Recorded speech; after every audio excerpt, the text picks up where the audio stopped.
Imagine standing beneath a night sky untouched by the glow of modern cities, a vast, dark canvas where the stars blaze with such intensity they feel almost within reach.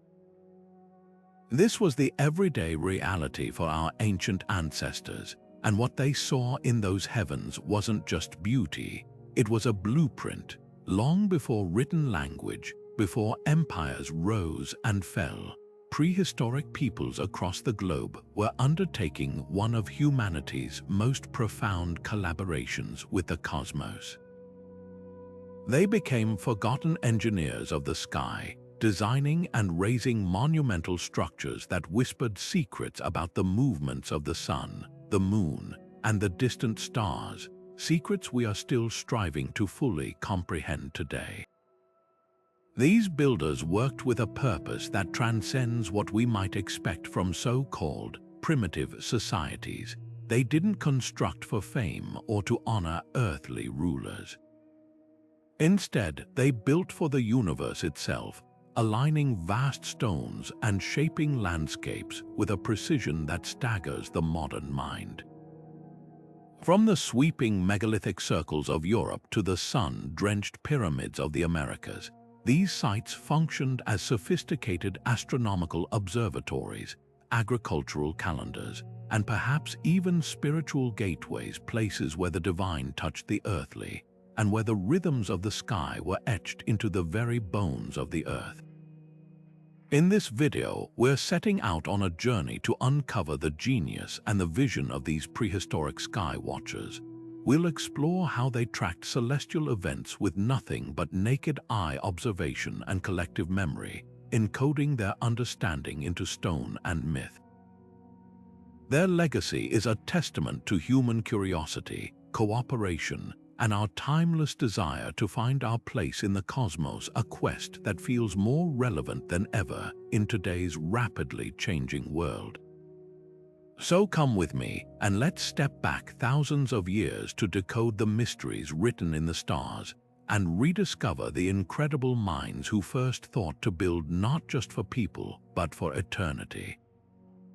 Picture the earliest human societies not as primitive tribes struggling for existence, but as the first rigorous scientists. Their laboratory was the world around them, and their most vital data streamed down from the heavens above. This wasn't a passive hobby, it was an active, relentless pursuit of pattern recognition. The rising and setting of the sun provided the fundamental tick of a daily clock, while the moon's graceful cycle of waxing and waning offered a reliable, nearly monthly rhythm to mark the passage of time. But the true challenge, the one that would separate simple noticing from true engineering, lay in deciphering the much slower, grander dance of the stars. Survival was the engine of this celestial curiosity. Knowing precisely when the seasons were about to turn meant the difference between a bountiful harvest and starvation, between successful hunting migrations and empty winters. A group that could predict the spring equinox knew the exact window to plant seeds, ensuring crops had the longest possible growing season. Others, by tracking the Pleiades cluster's heliacal rising, its first appearance in the dawn sky after a period of invisibility, could anticipate the arrival of rainy seasons or the migration paths of game animals. This knowledge became their most valuable currency, passed down through generations not in books, but in stories, songs, and rituals, slowly solidifying into an oral tradition of complex astronomy. This accumulating wisdom inevitably demanded a more permanent expression. It's one thing to tell your children to watch for a certain star. It's another to physically alter the landscape to forever mark its most significant positions. We see this transition from observation to engineering in its earliest forms. A single upright stone or menhir, placed to cast a noontime shadow that grows shorter or longer with the seasons.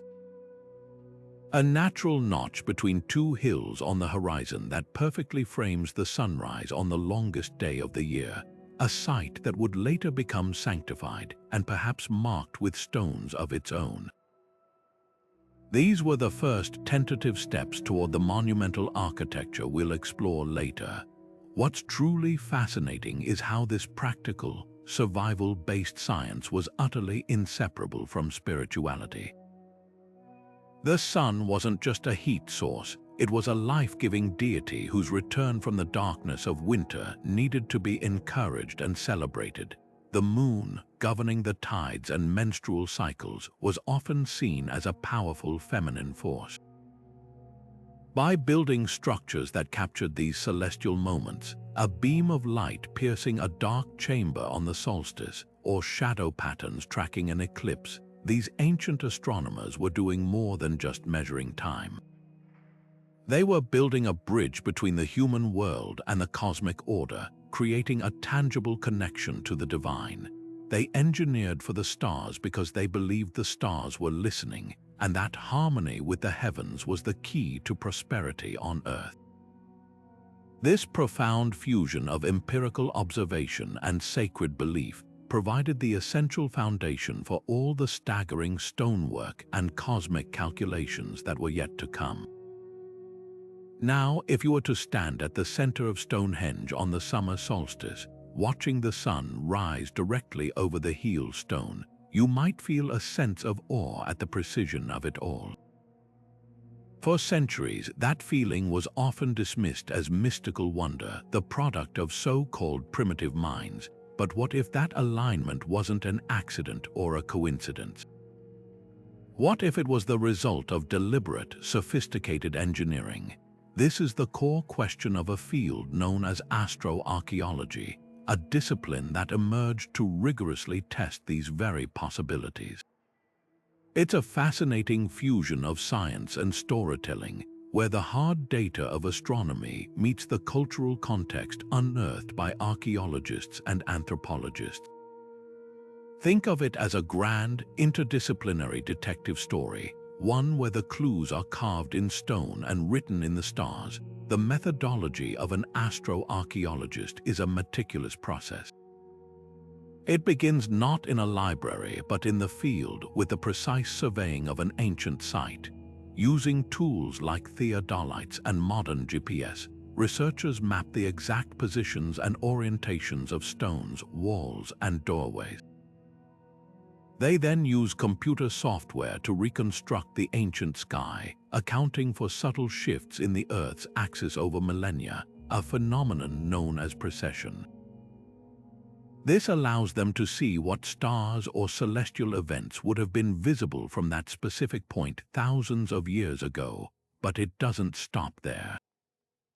The physical evidence is then cross-referenced with cultural clues, local myths and legends that speak of sun gods, star beings, or great celestial battles. A story about a hero descending into the underworld might suddenly make profound sense if it's linked to the setting of a particular constellation. This holistic approach prevents a dry, technical reading of a site and instead reveals it as a living, breathing part of a cultural worldview. This field owes a great debt to its pioneering figures, who often faced significant skepticism from the academic establishment. In the mid-20th century, a Scottish engineer named Alexander Thom spent decades personally surveying hundreds of megalithic sites across Britain and France. He proposed that the builders used a standard unit of measurement, what he called the megalithic yard, and possessed a sophisticated understanding of geometry, including Pythagorean triangles long before Pythagoras. Around the same time, an astronomer named Gerald Hawkins used an early IBM computer to analyze Stonehenge, concluding in his 1965 book, Stonehenge Decoded, that its array of stones functioned as a complex astronomical computer for predicting eclipses. Their work was initially controversial, challenging the prevailing view of prehistoric people as simple farmers, but it opened the door to a new way of seeing these monuments, not as crude ritual spaces, but as the products of keen intellect and precise observation. What astroarchaeology ultimately reveals is a powerful truth about human intelligence. it demonstrates that advanced knowledge does not strictly depend on written language or modern technology. Our ancestors could achieve staggering feats of engineering and astronomy through patient, generations-long observation, the development of complex oral traditions, and a deep, intuitive understanding of mathematics and geometry. They encoded this knowledge into the very landscape, creating a permanent record in stone that could outlast any parchment or papyrus. This reframes our entire understanding of prehistory. These people were not primitive, they were specialized experts in their environment and their sky. By bridging the gap between the hard angles of astronomical alignments and the soft power of myth and ritual, astroarchaeology gives us a much richer, more respectful appreciation for the intellectual and spiritual lives of the forgotten engineers. It invites us to look at an ancient stone circle and see not a mystery, but a masterpiece of human ingenuity. Now, while the grand stone circles and towering pyramids are testaments to public, communal effort, some of the most profound astronomical insights from the ancient world could be held in a single hand. This brings us to one of the most breathtaking and revolutionary discoveries ever made, the Nebra sky disk. Found not by archaeologists on a dig, but by treasure hunters with metal detectors on a hill in Germany in 1999, this object would radically reshape our understanding of the Bronze Age mind. It's a stunning piece about the size of a large dinner plate, cast in bronze with inlays of gold that seem to shimmer with captured starlight. But its true value isn't in the precious metals. It's in the sophisticated cosmic map it presents, a portable observatory and a philosophical statement forged over 3,600 years ago. Let's unpack the incredible imagery on its surface. At the center, we see a prominent golden circle, widely interpreted as the sun, though some suggest it could be a full moon. Not far from it is a graceful crescent moon, its shape carefully observed and rendered.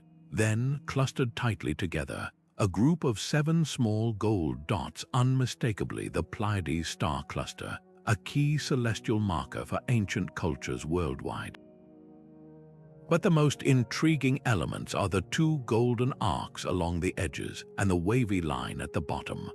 One theory suggests the arcs represent the range of the sun's movement between its rising and setting points on the horizon throughout the year, essentially marking the solstices. The wavy line could be a solar barge, a mythological boat believed to carry the sun across the sky or through the underworld at night, an idea found in both Egyptian and Nordic traditions.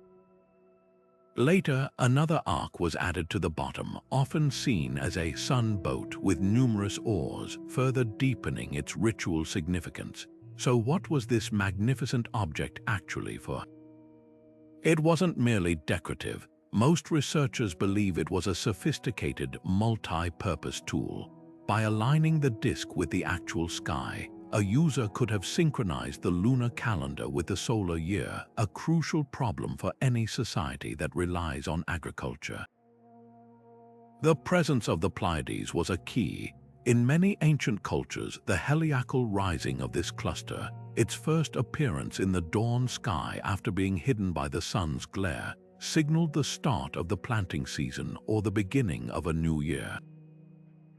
By using the disk to predict this event, a Bronze Age priest or chieftain could have wielded not just knowledge but tangible power, able to tell their community exactly when to prepare the fields.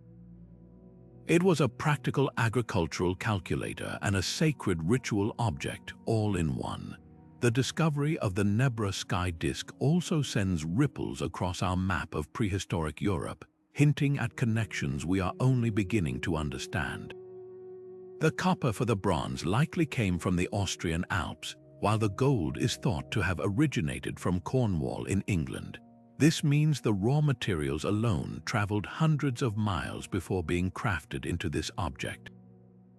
Such a journey implies extensive trade networks and the possibility of shared knowledge and beliefs across vast distances. The very concept of a solar barge suggests a cultural exchange of ideas, perhaps moving along those same trade routes. It shatters the old image of isolated, simplistic Bronze Age tribes, replacing it with a picture of interconnected communities with a complex, shared understanding of their place in the cosmos. This wasn't just local knowledge, it was, in a sense, an early scientific consensus forged in bronze and gold. Yet the true genius of Stonehenge may lie not just in what it marks, but in how it counts. A compelling recent theory proposes that the monument functioned as a sophisticated, unified calendar system, ingeniously designed to harmonize the often conflicting cycles of the sun and the moon. The key to this idea lies in the 30 massive sarsen stones that once formed the iconic outer circle. Each of these uprights could represent a single day within a month, but the calendar's true innovation was its method of reconciling the solar year, which is roughly 365 and a quarter days long, with the lunar month, which is about 29 and a half days. Researchers suggest that the 5 massive trilithons, those giant 3-stone doorways in the center, might have represented 5 extra days used to balance the system, while an intercalary month, perhaps marked by the separate stations of the 4 station stones, was added periodically to keep the entire calendar in sync with the seasons. This would have created a perpetual, self-correcting almanac, a stone-built computer that could accurately predict celestial events years in advance, guiding everything from agriculture to major religious ceremonies. Beyond its visual and calendrical functions, Stonehenge engages another, more unexpected human sense: sound. The site possesses remarkable acoustic properties that would have profoundly shaped the experience of any ritual held within its circle. The broad, flat surfaces of the massive sarsens are exceptionally good at reflecting sound, creating a persistent echo and a unique reverberation effect.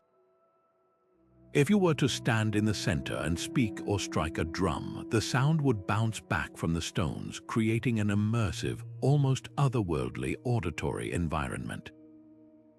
This phenomenon wouldn't have been an accident. It was a feature carefully engineered into the design.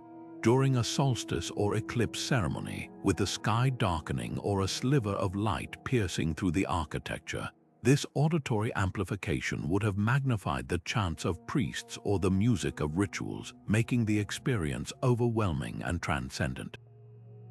It transformed the monument from a mere observatory into a theatrical space, where the community could not only watch the cosmic drama unfold but could hear their own participation in it, literally echoing through the ages. This multi-sensory approach highlights a holistic worldview where science, spirituality, and art were completely intertwined. What is perhaps most staggering to contemplate is the immense timeline of its creation. Stonehenge was not built in a single lifetime or even a single century. Its construction unfolded over an astonishing 1,500 years, spanning from the late Neolithic period into the early Bronze Age. This represents an unwavering cultural commitment, a project so vital that generation after generation continued the work, passing down the precise astronomical and engineering knowledge required to maintain its sacred alignments. This long-term vision speaks to a society that thought in terms of epochs, not election cycles. They were building for their descendants, investing back-breaking labor quarrying, transporting, shaping, and raising multi-ton stones for a purpose that they themselves might never see completed. This sustained effort reveals that Stonehenge was far more than a practical tool.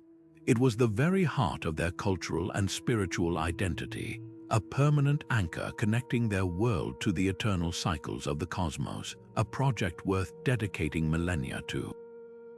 While Stonehenge represents a grand, communal gathering place under the open sky, another type of structure reveals an even more intimate and dramatic celestial conversation, one that happens deep within the Earth itself. Journey with me now to the rolling green Boyne Valley of Ireland, where a massive grass-covered mound has silently guarded its secret for over 5,200 years. This is Newgrange, a passage tomb so ancient that it predates Stonehenge's stone circle and even the Great Pyramid of Giza. From the outside, it appears as a large, domed hill, surrounded by a ring of towering curbstones and fronted by a stunning, white quartzite wall that shimmers in the sunlight. But its true wonder is hidden within, a narrow, 60-foot-long stone passage that leads to a small, cross-shaped chamber deep in the heart of the mound. For 51 weeks of the year, this inner sanctum is a place of profound, silent darkness, a tomb holding the cremated remains of the community's most important ancestors. But for one precious window of time around the winter solstice, this chamber undergoes a transformation so precisely engineered it feels nothing short of magical. The entire monument is oriented to capture the sun's rays on the mornings around the shortest day of the year. Above the entrance, a small, square opening known as the roof box acts like a cosmic keyhole. For days before and after the solstice, a thin sliver of light begins to penetrate the passage, but on the day itself, something extraordinary occurs. As the sun crests the horizon on that cold December morning, a single, narrow beam of light enters through the roof box and begins to crawl slowly down the long, dark passageway. Over the course of 17 minutes, this golden shaft of light travels the entire length of the corridor until it finally reaches the central chamber, where it dramatically illuminates the intricate spiral carvings on the back wall. In the utter silence of the tomb, this event would have been breathtaking, a powerful, undeniable symbol of the sun's rebirth and its triumphant return from the depths of winter. The engineering precision required to achieve this effect is staggering. The builders didn't just know the sun would rise in the southeast in winter. They knew its exact angle of declination and carved the roof box to that specific measurement, ensuring the light would travel on a perfect path to the chamber floor. This was not a hopeful guess. It was the product of centuries of meticulous observation, an astronomical data set encoded into architecture. The stones themselves tell another layer of this story. The massive curbstones and the interior walls of the passage are covered in elaborate megalithic art, a language of symbols carved into the rock. The most prevalent motif is the triple spiral, a complex, interlocking pattern that appears again and again. While we can never know the exact meaning these symbols held for their creators, many researchers see in them a representation of the eternal cycles that govern the Neolithic world, the cycle of life, death, and rebirth, the endless turning of the seasons, and perhaps even the perpetual motion of the sun, moon, and stars. These spirals might map a mythological journey of the soul or chart the celestial knowledge that allowed the community to predict this very solstice event. They transform the tomb from a simple calendar into a sacred text written in stone, blending profound astronomical science with powerful spiritual symbolism. It was a place where the boundaries between the living and the dead, the earthly and the celestial, became thin, connected by a single beam of light. We must remember that the people who built Newgrange were not an elite class of astronomer priests in a wealthy urban civilization.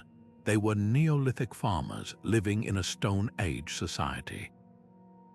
The construction of this tomb represents an immense investment of time and labor for a relatively small community, quarrying and transporting the thousands of tons of earth and stone, precisely placing the massive boulders, and orchestrating the solstice alignment would have required a coordinated effort spanning generations. This tells us that celestial observation was not a peripheral hobby. It was absolutely central to their entire worldview and survival. The success of their crops, the health of their herds, and the very rhythm of their lives depended on their understanding of the solar cycle. By building a permanent marker for the solstice, they created a guarantee, a way to ensure that this vital knowledge would never be lost. Newgrange is a testament to the ingenuity and the profound cosmic vision of people who looked at the sun and saw not just a ball of fire, but a life-giving force worthy of the greatest architecture they could possibly create, a project for the ages that would echo long after their names were forgotten. Of course, the pyramids of Giza are the ultimate symbols of pharaonic power, colossal tombs designed to project a ruler's might for all eternity. But what if their purpose was even grander, extending far beyond the desert sands and into the depths of the cosmos itself? This is where the fascinating, though hotly debated, Orion correlation theory enters the conversation, proposing that these ancient wonders were not just houses for the dead, but were in fact a precise terrestrial map of the heavenly realm. The theory, most famously put forward by researchers like Robert Bovell, suggests that the layout of the three main pyramids at Giza, Khufu, Khafre, and Menkaure isn't a random arrangement. Instead, it's argued they mirror the three stars that form Orion's belt in the constellation of Orion, a figure who the ancient Egyptians knew as the god Osiris, the lord of the afterlife and resurrection. The alignment is compelling. The two larger pyramids are offset from the smaller third one in a pattern that strikingly resembles the two brighter stars of Orion's belt being slightly offset from the dimmer third. Furthermore, the theory posits that the southward bend of the so-called air shafts inside the Great Pyramid were not for ventilation at all, but were precisely angled to serve as sight lines for specific stars. One shaft is thought to have been aimed directly at Orion's belt, the soul of Osiris, while another targeted the star Sirius, which was associated with Isis, the wife of Osiris. At the precise time the pyramids were built, around 2500 BCE, these shafts would have framed these celestial objects, creating a direct conduit for the pharaoh's soul, or his ka, to travel from his earthly tomb straight to the eternal and imperishable stars, thus completing his divine transformation. This idea transforms our understanding of the pyramid complex from a static necropolis into a dynamic, functioning astronomical instrument. The nearby Nile River is then seen as representing the Milky Way, the great celestial river in the sky, with the pyramids on its banks mirroring Orion's position relative to that glowing band of starlight. This creates an entire cosmic landscape duplicated on Earth, a belief system known as above, so below. The immense effort of construction, quarrying, moving, and positioning millions of limestone blocks with such staggering accuracy takes on a new layer of meaning. It wasn't just an act of ego, it was a profound act of faith and engineering, meant to physically anchor the pharaoh's journey to the gods in stone and align it with the immutable mechanics of the universe. It is crucial to note that the Orion correlation theory is not without its significant critics within the mainstream archaeological community. Many Egyptologists point out inconsistencies in the dating, arguing that the precise positions of the stars due to precession, the slow wobble of Earth's axis, mean the alignment would not have been perfect at the time of construction. They also offer more conventional explanations for the shafts, suggesting they may have been used for ritual purposes or simply as channels for the dead king's spirit to travel through without a specific stellar target.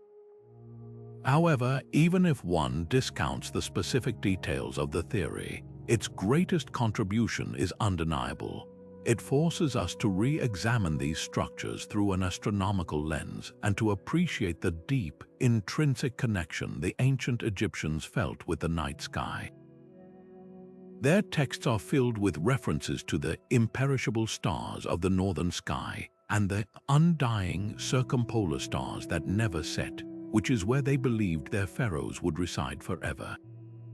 Whether a perfect map or a spiritual inspiration, the celestial connection adds a breathtaking dimension to the pyramid's grandeur, revealing a culture that looked to the heavens not just in wonder, but with a navigator's eye, building a stairway to the stars for their divine king. While the pyramids of Egypt reached for the stars to guide a single pharaoh's soul, an entire civilization in the dense rainforests of Mesoamerica was building a society where astronomy was the very bedrock of daily life for everyone. The Maya didn't just observe the sky, they lived in a constant, intricate dialogue with it, developing a system of timekeeping so precise and complex that it remains one of humanity's most staggering intellectual achievements. Their world was a perfectly ordered cosmos where the movements of Venus, the Sun, and the Moon were not just celestial mechanics. They were the sacred breaths of gods, dictating the timing of war, the sowing of crops, and the most intimate rituals of worship. For the Maya, the sky was a divine text, and they became its most fluent readers, encoding its laws into every aspect of their culture, from the grandest pyramid to the most humble farmer's almanac. This profound connection is etched into the stone of their most enigmatic structures. Take El Caracol at Chichen Itza, a building that looks less like a conventional temple and more like a modern astronomical observatory. Its unique circular tower, set upon a large rectangular platform, is pierced with narrow slit-like windows that are precisely aligned to key celestial events. The most significant of these alignments track the extreme rising and setting points of the planet Venus on the horizon. Why Venus? To the Maya, Venus was not a benign evening star. It was the god Kukulkan, a feathered serpent deity associated with both creation and destruction. The planet's cyclical journey, which includes periods as the morning star and the evening star, was meticulously charted. Its first appearance after a period of invisibility was a moment of immense power and potential danger. If the priests watching from the windows of El Caracol saw Venus rise in a certain position, it might be an auspicious time to crown a new king. A different alignment could signal the perfect moment to launch a military campaign, believing the gods' influence would lead them to victory. This was astronomy applied with life or death consequence, a tool for harnessing what they saw as the volatile energy of the cosmos. The source of this incredible precision survives in the form of their sacred books, known as codices.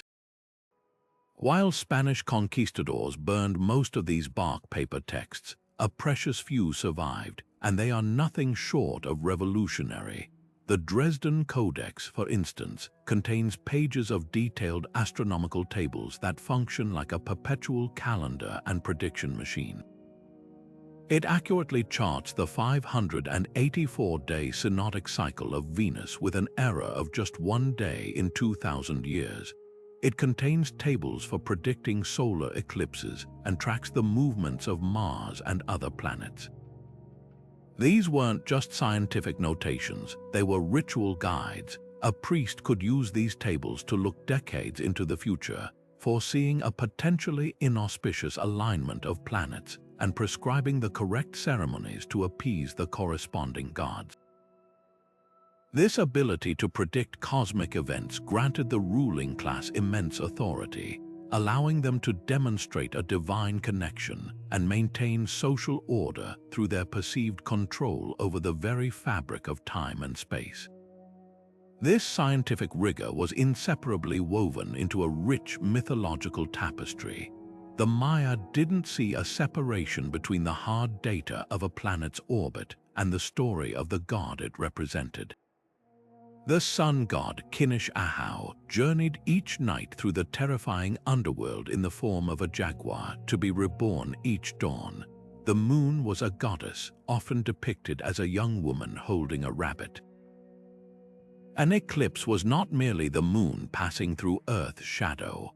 It was a moment of cosmic crisis, a temporary victory of dark forces over the celestial gods that required urgent human intervention through bloodletting rituals and sacrifices to ensure the sun's return.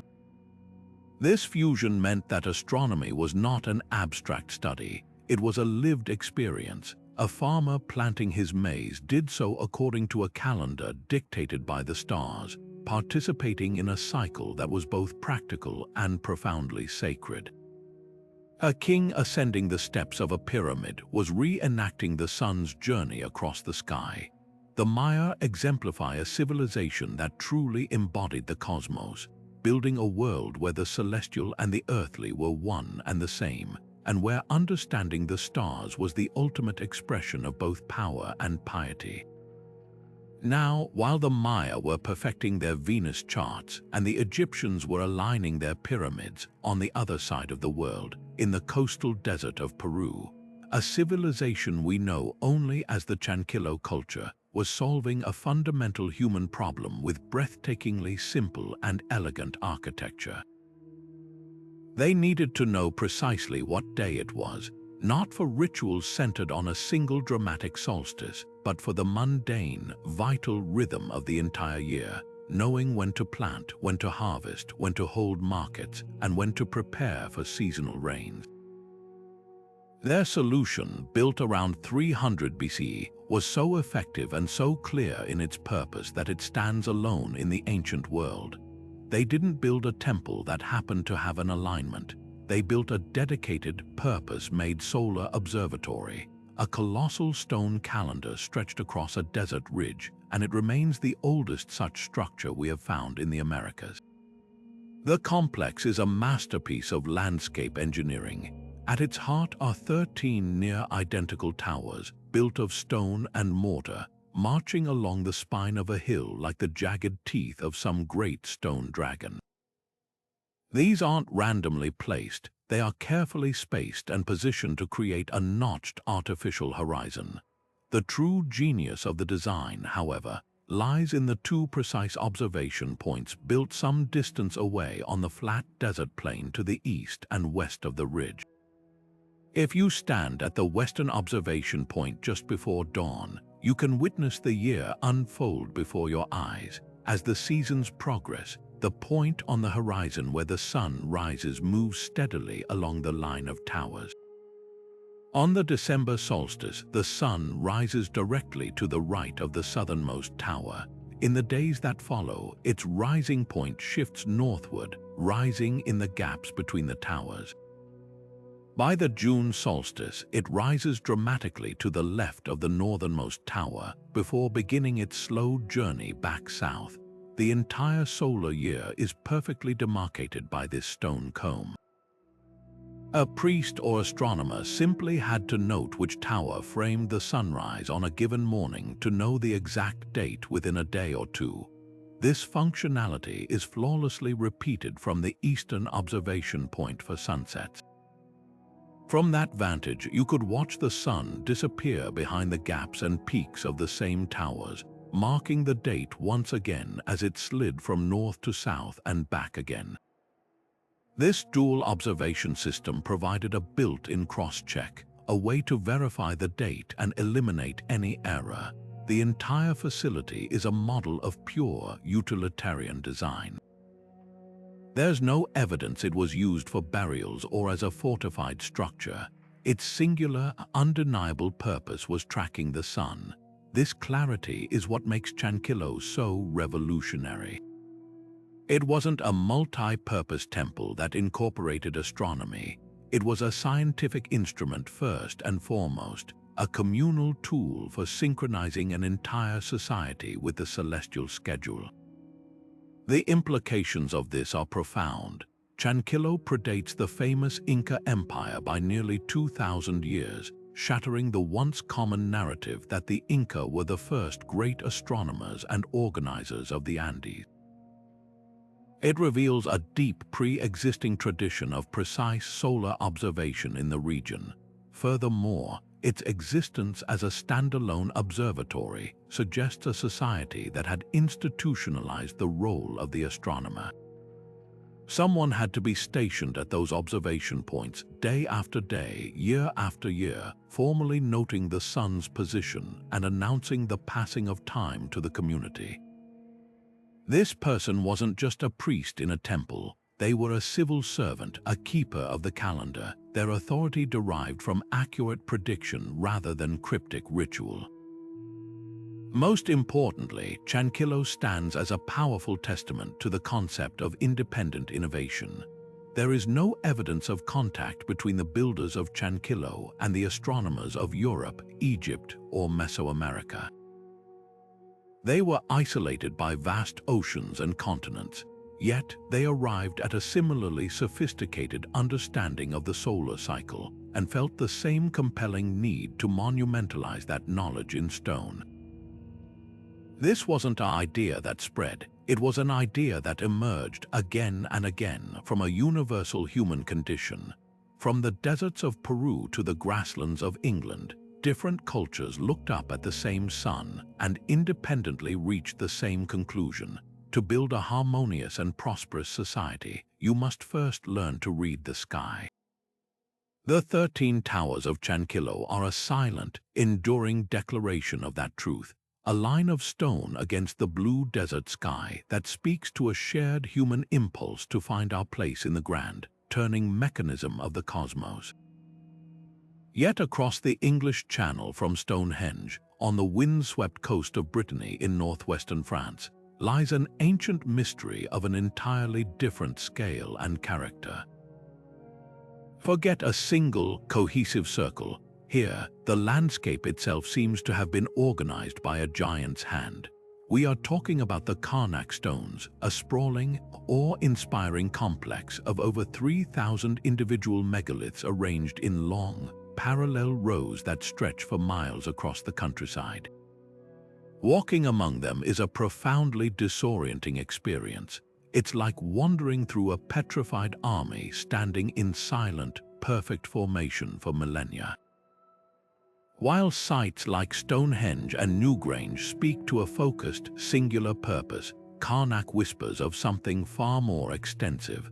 A project so vast it seems to have reordered the very geography of the region, and its true purpose remains one of prehistory's most tantalizing puzzles.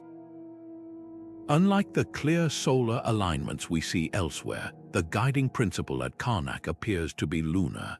Many of the most prominent rows, such as the massive Manek alignments, are oriented along a distinct axis that corresponds closely to the rising and setting points of the moon at the extreme limits of its own complex cycle.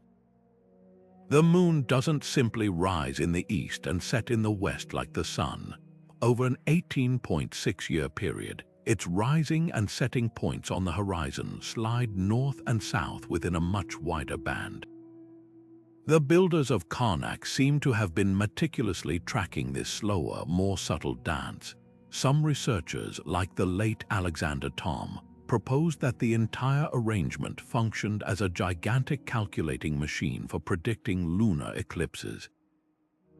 By observing the moon's position against the backdrop of the carefully placed stones, Neolithic astronomers could have anticipated when the Earth's shadow would soon fall across the moon, an event that would have been both terrifying and spiritually significant. The practical benefits of such precise lunar knowledge for a coastal society like the one at Karnak cannot be overstated. The moon's gravitational pull is the primary engine behind the ocean's tides. For a community that likely relied on fishing, shellfish gathering, and perhaps even early forms of maritime trade, understanding these rhythms was a matter of economic survival. Knowing when an exceptionally low spring tide would expose rich fishing grounds or when a perilously high tide would flood coastal areas would have been invaluable information. Furthermore, the lunar cycle, being close to the female menstrual cycle, was often associated with fertility and growth rhythms in the natural world. Tracking the moon could have informed not just fishing schedules but also the timing of planting and harvesting for these early farmers, weaving celestial patterns into the very fabric of their daily subsistence and economic life. The sheer scale of the undertaking at Karnak is what truly boggles the modern mind and underscores the immense importance of this lunar knowledge to its creators. We are not talking about a few dozen stones hauled from a local quarry. This was a logistically staggering project that required the extraction, transportation, and precise emplacement of thousands of multi-ton monoliths, some standing over 4 meters tall. The effort would have demanded a highly organized society capable of planning years in advance, mobilizing a huge labor force, and passing down precise architectural and astronomical knowledge across many generations.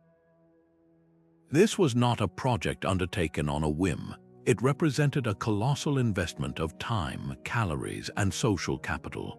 This implies that the information gleaned from these stones, whether about eclipses, tides, or ceremonial timing, was deemed absolutely essential to the community's identity, prosperity, and very survival. Ultimately, the enduring mystery of Karnak is part of its magic. While the lunar correlation is strong, we may never know the full story. Were the rose processional pathways for rituals under the moonlight a physical representation of a complex lunar calendar, a way to teach astronomical concepts to initiates? The lack of a definitive answer invites us to engage with the site not as a solved equation, but as a profound statement. It challenges us to consider a world view where the sky was not a distant, indifferent void, but a dynamic, interactive force intimately connected to life on Earth. The people of Karnak saw a powerful relationship between the stone beneath their feet and the silver light above their heads, and they invested generations of backbreaking labor to build a permanent conversation between the two. In doing so, they left behind a monument that doesn't just point to the sky, but seems to grasp its rhythms and hold them fast in an endless embrace of granite and grace. While grand monuments like Stonehenge and the pyramids represent a public, communal form of celestial engineering, some of the most intimate and widespread astronomical records were created not with towering stones, but with simple pigments applied to rock faces in the flickering light of a torch. From the deepest caves of Europe to the sun-baked cliffs of the American Southwest and the sacred outcrops of the Australian outback, our ancestors were painting the heavens themselves, transforming fleeting celestial events into permanent stories etched in ochre, charcoal, and chalk. This rock art is far more than prehistoric decoration. It is a sophisticated language of the sky, a fusion of careful observation, spiritual belief, and practical knowledge that allowed entire cultures to carry the cosmos in their collective memory for thousands of years. Consider the famous shaft seen in the Lascaux caves of France, painted over 17,000 years ago. Among the stunning depictions of aurochs and horses, one enigmatic image has captivated astronomers and archaeologists for decades. It shows a large, dying bison, a wounded man with a bird-like head, and above them, a series of dots that closely mirror the pattern of the stars in the constellation we know as Taurus, with one particularly prominent dot placed exactly where the Pleiades star cluster would be. This is not likely a random arrangement. For the people of the Upper Paleolithic, the Pleiades were a critical seasonal marker, its appearance in the sky signaling the start of migrations or the change of seasons. By placing this celestial map next to a scene of hunting and mortality, the artist may have been weaving a complex narrative that connected the fate of the animals they relied on to the eternal cycles of the night sky, a story where human drama played out under the watchful eyes of the stars. This practice of encoding astronomical data into art was a global phenomenon, a universal human response to the wonder overhead. In what is now Choco Canyon, New Mexico, 1,000 years ago, an ancestral Puebloan artist painted a vivid red handprint alongside a 10-pointed star and a crescent moon on an overhang known as the Penasco Blanco site. The date of this painting aligns perfectly with historical records from China and the Arab world that describe a brilliant new star appearing in the sky in the year 1054, visible even in daylight for weeks. We now know this was the supernova that created the Crab Nebula. The Chaco painting is almost certainly a record of that spectacular event, a way to permanently mark a moment of cosmic upheaval that would have been deeply spiritually significant. The nearby handprint might signify a witness, someone saying, "I was here, I saw this," creating a powerful, personal link between the community and the cosmos. The true genius of this artistic astronomy lies in its function as a living, practical technology. For cultures without written language, these paintings served as durable mnemonic devices, memory aids that stored vital information across generations. An Aboriginal Australian elder teaching a young initiate about the night sky could point to a petroglyph of the emu in the sky, a dark constellation formed by the dust lanes of the Milky Way. The position of this emu figure throughout the year wasn't just a story, it was a detailed ecological guide. When the emu appeared to be running in the sky, it was time to hunt for real emus that were fat and plentiful. When it assumed a nesting posture, it signaled the time to gather their eggs. The rock art was the textbook, and the oral tradition was the lesson, together creating a resilient system of knowledge transfer that wove astronomy directly into the fabric of survival. This seamless blend of the empirical and the spiritual is what makes this art so profound. A comet streaking across the sky was both a predictable astronomical phenomenon and a powerful omen, a messenger from the spirit world. By painting it on a cave wall, the artist was doing more than just recording an event. They were attempting to capture its power, to understand its meaning, and to integrate it into their worldview. The rock face became a place where the tangible world of stone met the transcendent realm of the sky, a permanent interface between the human and the divine. In every stroke of pigment, we see the birth of a unified human consciousness, one that did not separate science from storytelling, but understood that to explain the world, you needed both data and myth. These ancient galleries remind us that long before telescopes and star charts, humanity was already an expert astronomer, using the most basic of tools to achieve the most profound of goals, to make the eternal sky a permanent, meaningful part of their earthly home. When we picture the ancient astronomer, the image that often springs to mind is a lone, bearded sage gazing upward from a stone circle or a robed priest chanting from a pyramid's peak. But this narrow vision overlooks a profound and essential truth. The watchful eyes tracing the paths of the stars very likely belonged just as often to women. In countless prehistoric and ancient societies, the rhythms of the sky were not an abstract study separate from daily life.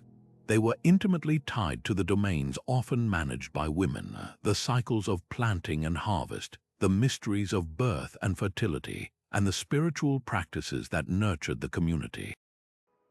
To ignore their role is to see only half of the celestial picture, missing the diverse tapestry of knowledge keepers who helped humanity find its way by the light of the heavens. Consider the foundational importance of agriculture, the very engine of early settled life. The success of the entire community depended on knowing precisely when to sow seeds and when to reap the harvest, a calendar written in the movements of the sun, moon, and stars. In many cultures, this responsibility fell to women. They were the ones who stored the seeds, who understood the soil, and who managed the food supply. It is a very small step from this practical expertise to becoming the keen observers of the celestial signs that governed it. A woman tending her garden would have been the first to note that the first appearance of the Pleiades cluster in the dawn sky always preceded the spring rains by a predictable number of days. Another, storing the harvest, would have understood that the moon's phases were a reliable measure of time between the autumnal equinox and the first frost. Their astronomical knowledge wasn't recorded on parchment. It was encoded in the very rhythm of their work, passed down from mother to daughter through generations of lived experience. This was astronomy as applied science, and women were its pioneering practitioners. This connection is powerfully symbolized in some of the oldest artifacts ever discovered. Take the Venus of Lossel, a limestone bas-relief carving found in France dating back an astonishing 25,000 years. It depicts a curvaceous female figure holding what is unmistakably a crescent moon, or a bison horn carved with 13 notches, a number deeply associated with the annual lunar cycles and the menstrual year. In her other hand, she holds it over her belly, a potent fusion of the lunar and the fertile. This is not a vague symbol, it is a clear statement of a deep, ancient understanding. The woman, the moon, and the generative power of nature were seen as part of one inseparable system. The keeper of this knowledge, the one who understood the moon's connection to the tides of her own body and the fertility of the earth, held a position of immense importance. She was a living almanac, a walking calendar, her wisdom essential for the timing of rituals, planting, and perhaps even the scheduling of communal gatherings. This earthly authority was mirrored in the heavens through mythology. Across the globe, the most powerful celestial bodies were very often personified as goddesses, reflecting a worldview that saw the cosmos as a balanced interplay of feminine and masculine energies. The ancient Greeks had not just Apollo driving the sun chariot, but Selene, the radiant goddess who drove her moon chariot across the night sky. The Romans worshipped Luna, whose name we still use today. In Norse mythology, the sun itself was female, Sol, pursued by a wolf across the heavens. Perhaps one of the most beautiful examples comes from Navajo tradition, with the figure of changing woman. She is a deity who embodies the cycles of time and the seasons, growing old and becoming young again in a perpetual loop that mirrors the solar year. She does not merely represent a static object in the sky. She is the process of celestial renewal itself. These myths are more than just stories. They are cultural memories, fossilized echoes of a time when the interpretation of these cosmic cycles was the sacred duty of women. By widening our view to include these often overlooked contributors, we achieve something far greater than simply adding names to a historical roster. We fundamentally enrich our understanding of how astronomy functioned in the ancient world. It was not a monolithic, top-down science dictated solely by a male priesthood. It was a living, breathing body of knowledge that was woven into the very fabric of daily existence, cultivated in the fields, practiced in the home, and celebrated in ritual. It was collaborative, diverse, and holistic. Recognizing the role of women transforms our image of the prehistoric sky watcher from a solitary figure on a hill into a community, a network of grandmothers, mothers, farmers, healers, and priestesses, all looking up together, reading the stories in the stars, and using that wisdom to guide their people forward through the turning of the great cosmic wheel. But how exactly did they do it? The question of how prehistoric peoples moved and raised these colossal stones is one that has captivated and baffled engineers for centuries. We're not talking about simple boulders, we're talking about multi-ton monoliths, some weighing as much as a small spacecraft, quarried from distant locations and transported across miles of challenging terrain before being set into place with millimeter precision. The answer lies not in lost technologies or alien intervention, but in a breathtakingly sophisticated application of simple physics, immense communal will, and a deep, generational patience that is almost foreign to our modern sensibilities. The true engineering marvel wasn't a secret machine. It was the organized human mind and body, working in perfect concert with the materials nature provided. Let's break down the toolkit of these ancient engineers. For moving a 50-ton sarsen stone from a quarry 20 miles away, the most likely method involved a combination of sledges, rollers, and sheer manpower. A massive wooden sledge would be constructed beneath the stone. Then, to overcome the crushing friction, they would place a path of greased wooden rollers, likely tree trunks, in front of the sledge. Teams of people would pull on ropes made of plant fibers or leather, while others would constantly run behind, picking up the rollers that had been passed over and frantically moving them to the front again. It was a slow, grueling, and incredibly dangerous dance of coordination. To navigate inclines, they might have constructed earthen ramps, using levers to inch the stone upward bit by bit. For the final, most delicate act of standing the stone upright, they would dig a carefully sized pit at the end of the ramp, using ropes to control its descent and wooden levers for micro-adjustments. They would tip the stone into the hole, gradually raising it into its final, vertical position, often stabilizing it with a circle of packed smaller stones. This was engineering on a grand, physical scale, a testament to their intuitive understanding of leverage, friction, and weight distribution. Now, consider the truly staggering examples that push the limits of what we believe was possible. In the ancient quarry at Baalbek in Lebanon lies the famous Stone of the Pregnant Woman, a single cut monolith estimated to weigh over 1,000 tons. That's roughly the equivalent of 2 fully loaded Boeing 747 jumbo jets. Just a few hundred yards away, another stone, even larger, remains partially attached to the bedrock. The scale is simply incomprehensible. The methods used here would have been a magnified version of the roller and sledge technique, but on a scale requiring the coordination of not dozens, but likely thousands of workers. The logistical challenge of feeding, housing, and organizing such a massive labor force for a single task is a monumental achievement in social engineering all by itself. The precision is another layer of the mystery. These stones were not just dumped into place. They were often dressed with such exacting care that they fit together without mortar, their joints so tight that a razor blade cannot slide between them. This implies not just brute strength, but the use of precise measuring systems, templates, and an advanced knowledge of geometry that allowed them to plan the entire structure in advance and execute it flawlessly. This is where the astronomical purpose and the physical engineering become inextricably linked. It wasn't enough to just get the stone to the site. It had to be oriented with pinpoint accuracy to a specific star rise or solstice sunset. This means the surveying and alignment had to be established long before the first stone was ever quarried.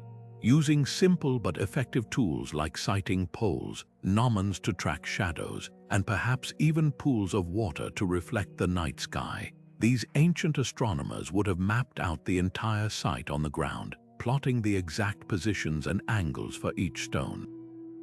The construction teams then had the incredibly difficult job of translating those celestial coordinates into physical reality, ensuring that as they painstakingly raised each multi-ton block, they maintained those critical alignments to within a fraction of a degree. A mistake in the foundation would mean the entire structure would fail to capture the intended celestial event, rendering generations of work spiritually meaningless. The pressure to achieve perfection with no modern tools for verification must have been immense. This fusion of cosmic ambition and earthly effort reveals the deepest truth about these projects. The choice to invest so much energy diverting entire populations from other tasks for generations speaks to a set of priorities that we can scarcely imagine today. They were not building for short-term gain or immediate practical necessity in the way we think of it. They were building for eternity. They were building to physically cement their relationship with the cosmos, to create a permanent, unchanging point of reference between their world and the seemingly eternal cycles of the heavens. The quarrying, transporting, and raising of these megaliths was in itself a form of worship, a ritual of immense proportion that required the entire community's participation. It was a physical prayer, a statement of belief carved into the very landscape, declaring that their place in the universe was not random, but was ordered, measured, and profoundly connected to the dance of the stars above. Their legacy is a dual testament to the limitless power of human ingenuity when faced with a seemingly impossible task, and to the profound depths of the human spirit, which looked at the cold, distant stars and felt compelled to reach out and touch them, one backbreaking stone at a time. While we've explored grand stone monuments and painted caves, one of the most elegant and widespread celestial symbols used by ancient cultures required no quarrying or pigment at all. It was an object they knew intimately from daily life, yet infused with the most profound cosmic meaning, the boat. Across continents and epochs, from the sun-baked banks of the Nile to the frigid fjords of Scandinavia, we find a recurring and powerful motif, the solar boat.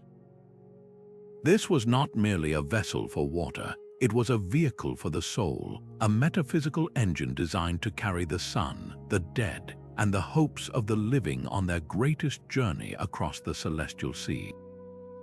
This concept represents a stunning synthesis of practical observation, spiritual belief, and symbolic engineering, creating a unified worldview where every sunset was a departure and every dawn a triumphant return. The most iconic and well-preserved examples come, of course, from ancient Egypt. Nestled in pits at the foot of the Great Pyramid of Giza, archaeologists discovered two magnificent ceremonial boats, disassembled but perfectly preserved for over 4,500 years. The most famous, the Khufu ship, is a breathtaking cedarwood vessel over 140 feet long, a masterpiece of ancient naval engineering. This was not a boat built for the Nile, it was a boat built for the Milky Way.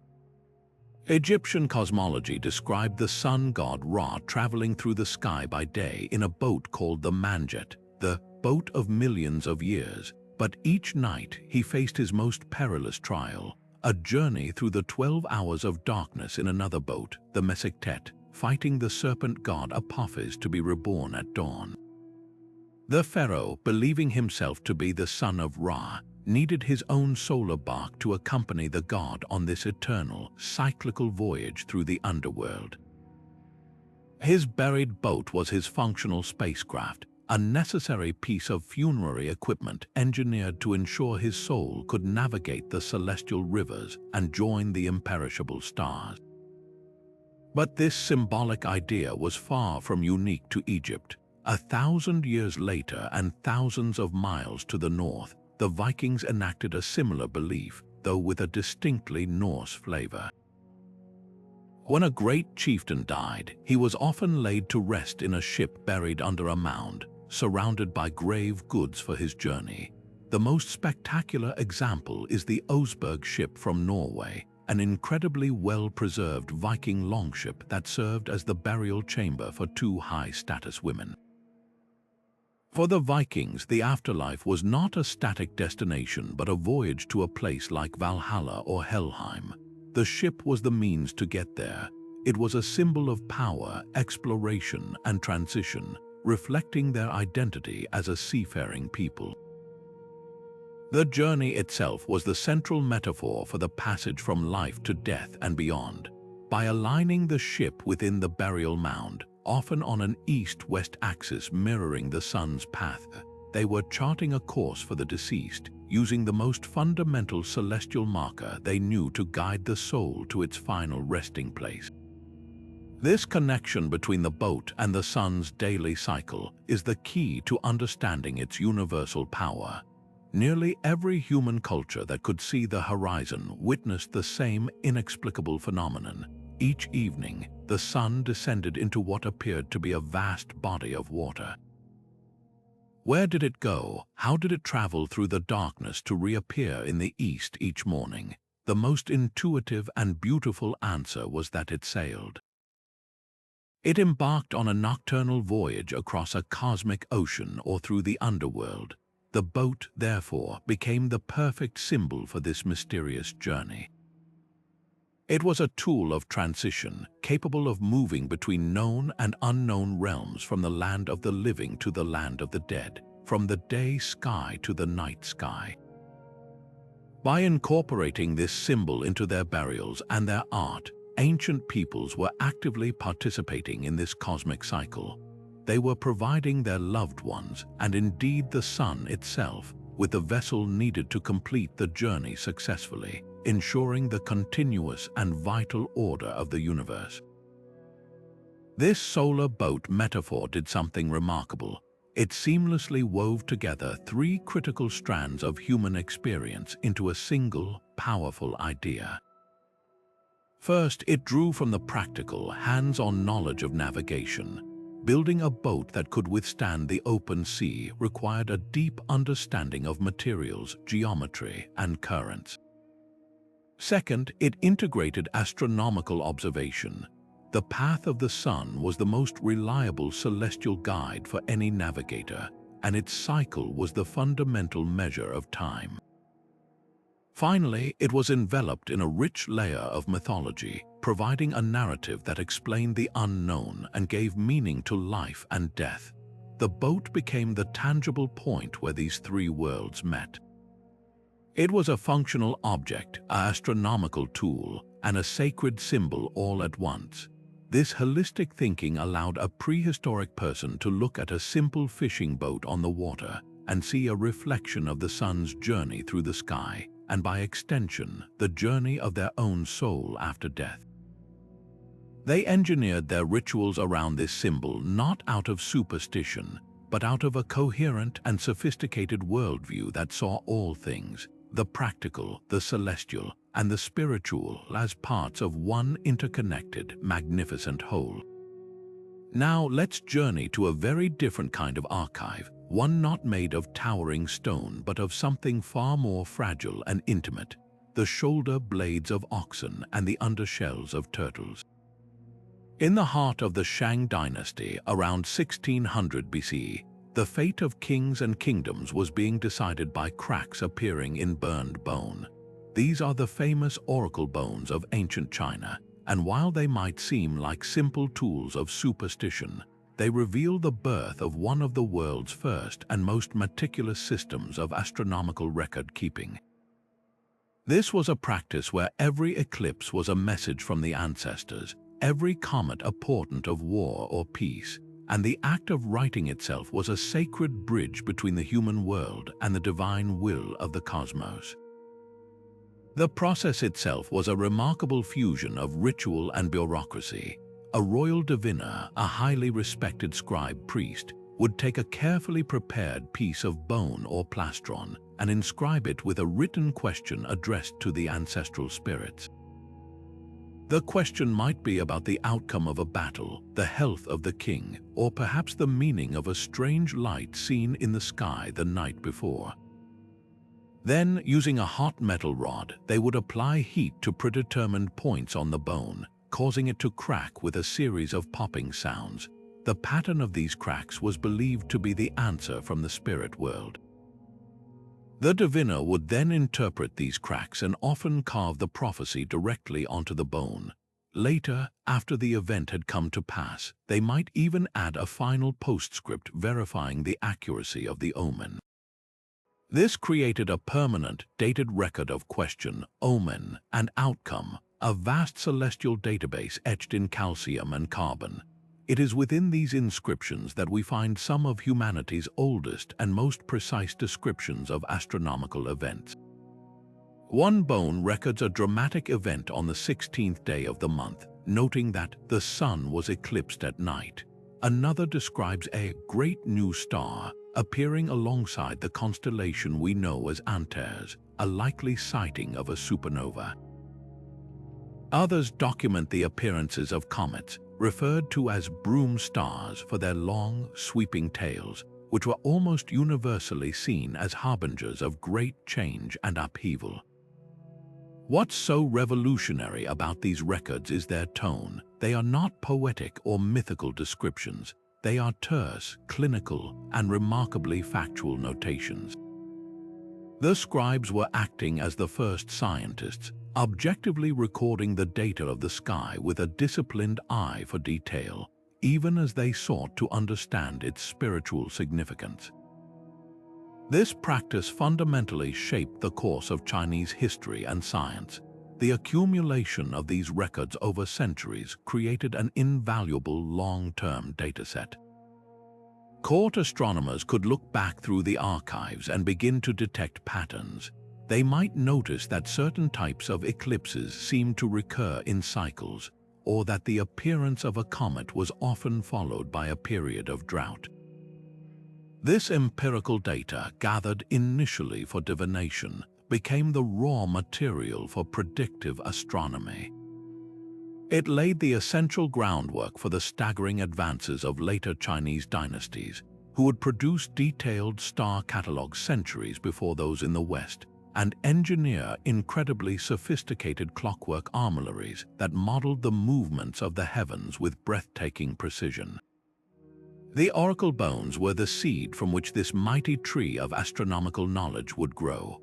Most importantly, the bones show us a world where the cosmos was not a distant, indifferent clockwork, but an active, communicative participant in human affairs. The sky was a vast, readable text, and the king's chief duty was to interpret its signs correctly to maintain harmony between heaven and earth. A solar eclipse wasn't just the moon passing in front of the sun. It was a dire warning that the king had lost the mandate of heaven, that his rituals had become impure, or that his rule was no longer in alignment with the cosmic order.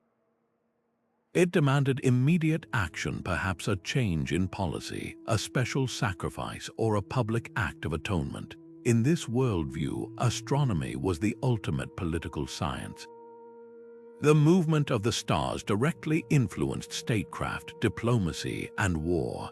The oracle bones are our tangible link to this mindset, a direct line to the minds of scribes who looked up at the same stars we do today and saw not balls of burning gas, but the shimmering, intelligent handwriting of the gods themselves.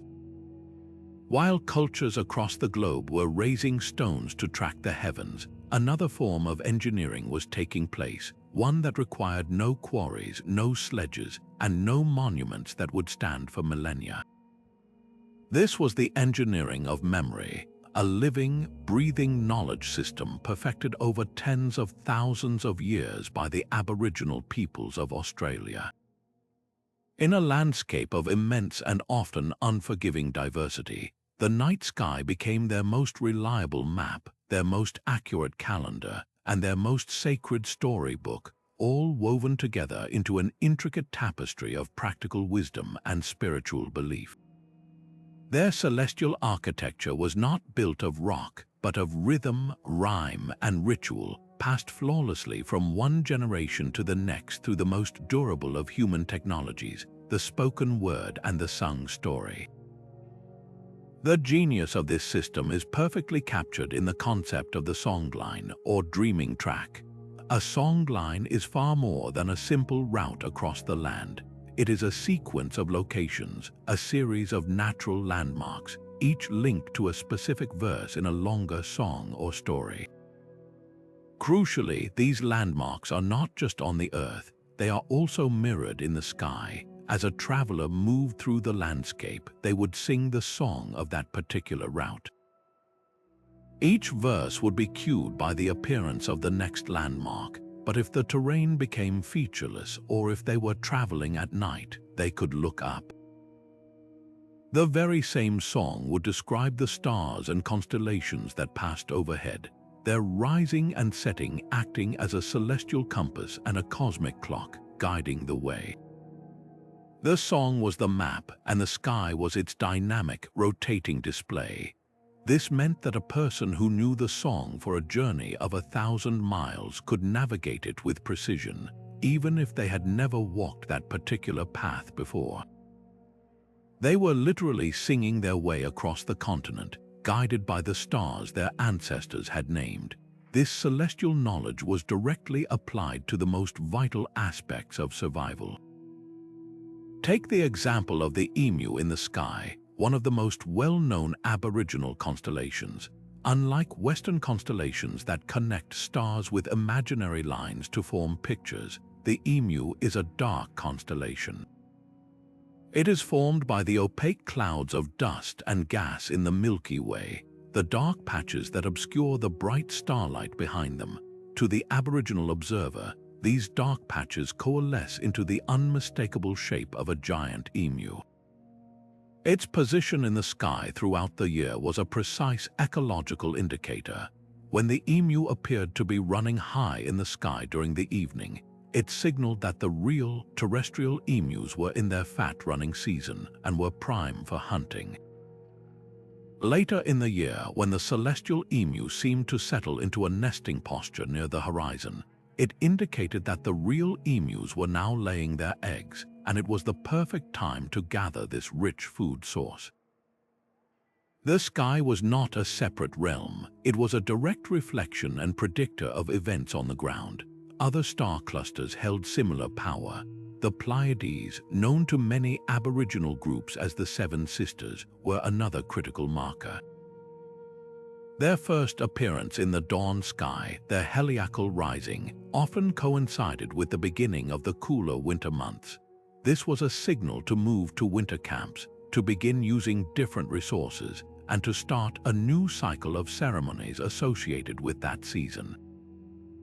This deep, nuanced understanding of the sky allowed for a way of life that was perfectly attuned to the often subtle rhythms of the Australian environment. It was a science of phenology, the study of cyclic natural events written in the stars and memorized through story, ensuring that every community activity was timed for maximum success and sustainability. The preservation of this vast astronomical library across hundreds of distinct language groups and over 60,000 years is perhaps their greatest engineering achievement. Without a written language, the Aboriginal peoples developed a fail-safe method of knowledge transmission. Complex information about star positions, seasonal cycles, and navigation routes was encoded into songs, stories, dances, and art. These were not casual tales. They were formal, structured narratives that had to be performed exactly correctly. The rhythm and melody of a song acted as a mnemonic device, making it easier to memorize long sequences of information without error. Elders would teach these songs to the younger generations through constant repetition during ceremonies, ensuring the survival of this critical data. The knowledge was not owned by any one person. It was a communal resource, with different groups being the custodians of different songlines, creating a vast, interconnected network of wisdom that spanned the entire continent. This approach offers a profound challenge to our conventional definitions of science and engineering. We often equate technological advancement with physical artifacts, with tools, buildings, and machines. Aboriginal culture demonstrates that the most sophisticated technology can be intellectual and social. Their star clocks were not built from gears and springs, but from neurons and vocal cords, from community and ceremony. It was a living science, constantly practiced, performed, and refined. It highlights the beautiful diversity of human ingenuity, showing that there are many paths to understanding the universe. For the Aboriginal Australians, the cosmos was not a cold mechanism to be observed from a distance, but a deeply relational space, a sacred text where every star had a name, every constellation told a story, and every human had a responsibility to listen, to learn, and to sing the world into being, night after night, for generation upon generation. This sophisticated use of geometry reveals a mind capable of profound abstract thought. We are not looking at random arrangements or happy accidents. The consistent application of these geometric rules across vast distances and centuries implies a shared, formalized knowledge system, a kind of prehistoric textbook of mathematical principles that was communicated and adhered to with remarkable fidelity. How was this knowledge transmitted across generations without a written language? It almost certainly resided in song, story, and ritual, woven into the cultural fabric through practical apprenticeship. A master builder would teach an apprentice not just how to move a stone, but how to sight along a cord, how to measure a right angle using a simple loop of rope knotted at regular intervals, and how to recognize the specific geometric shape that would please the gods and capture the desired celestial event. This was a living, breathing mathematics performed on a colossal scale.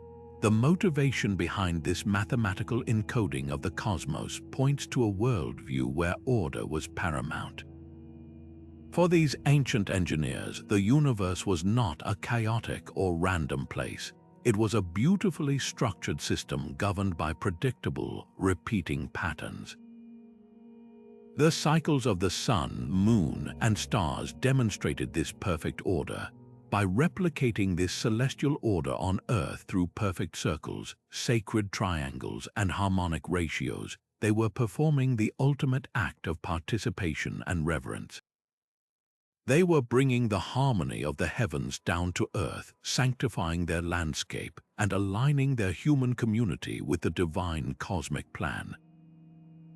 Building a perfect Pythagorean triangle was not just an engineering solution. It was a spiritual act, a way of saying, we understand the rules of the universe and we choose to live by them.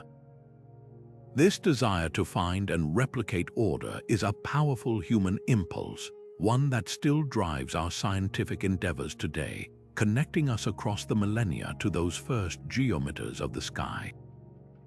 Imagine the sheer terror of that moment.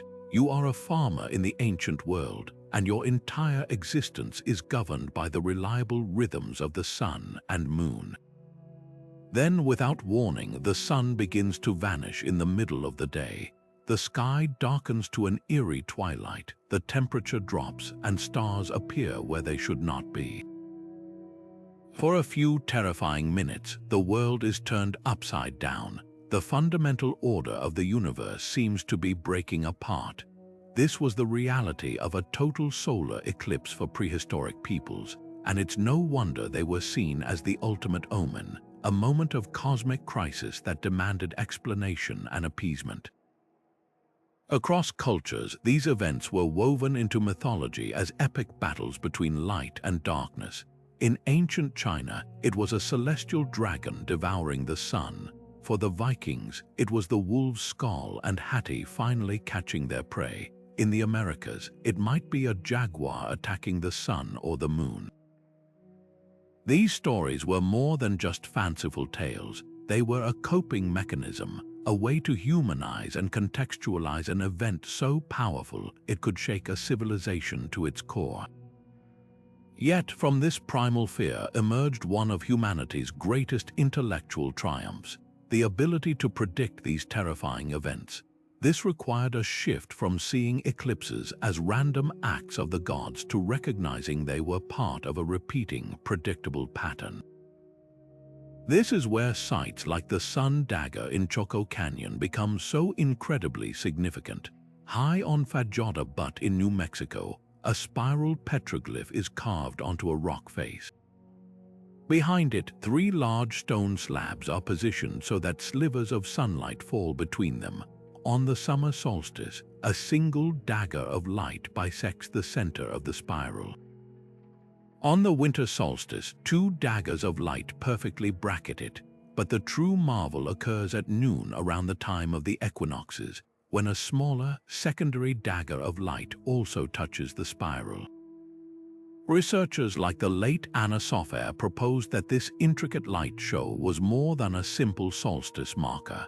By carefully observing the behavior of these light daggers over many years, a skilled observer could have detected the subtle shifts that hint at the approaching eclipse seasons, the times of the year when the sun, moon, and earth align closely enough for an eclipse to occur. The sun dagger wasn't a clock. It was a complex annual report on the state of the celestial alignment. The key to unlocking the eclipse code lay in the discovery of long-term cycles. the most famous of which is the Saros cycle. This is a period of approximately 18 years, 11 days, and 8 hours after which the Sun, Earth, and Moon return to nearly the same relative geometry, causing a very similar eclipse to occur. This cycle was almost certainly known to the ancient Babylonians, who kept meticulous clay tablet records of celestial events for centuries, but the conceptual understanding likely predates them. Recognizing a pattern that unfolds over a span longer than a single human generation requires a different way of thinking about time. It demands a culture that values meticulous, long-term record-keeping, often across dozens of generations, and has a system for preserving that knowledge faithfully, whether through oral tradition, art, or early forms of writing. It represents a monumental feat of collective memory and patience, a project that would not yield its fruit for decades, benefiting grandchildren rather than the astronomers who began the observations. For the individual or group who finally cracked this code, the power they wielded was immense. Imagine being a priest or chieftain who could stand before your people and announce, "Do not be afraid. In 10 days the sun will disappear, but I command it to return." When the eclipse then unfolded exactly as predicted, your authority would be absolute. You would have demonstrated a connection to the gods so profound that you could anticipate their actions. You transformed chaos into order, fear into understanding. This knowledge was the ultimate source of social and political power, solidifying the rule of priest-kings and creating a scholarly class of astronomer priests who held the keys to the cosmic calendar. This was not trickery, it was the application of hard-won empirical knowledge, but its effect was nothing short of magical. It allowed a society to prepare both practically and spiritually. Rather than a sudden panic, an eclipse could become a planned ritual, a time for special ceremonies, offerings to appease the gods, and a public reaffirmation of the cosmic order, all under the controlled direction of the ruling class. This profound achievement stands as a perfect symbol of the ancient astronomical mind. It represents the ultimate blend of sharp empirical skill and deep symbolic meaning. On one hand, it required relentless, precise observation and a mathematical grasp of patterns. On the other, it was deeply enmeshed in a world view where the cosmos was alive with intention and spirit.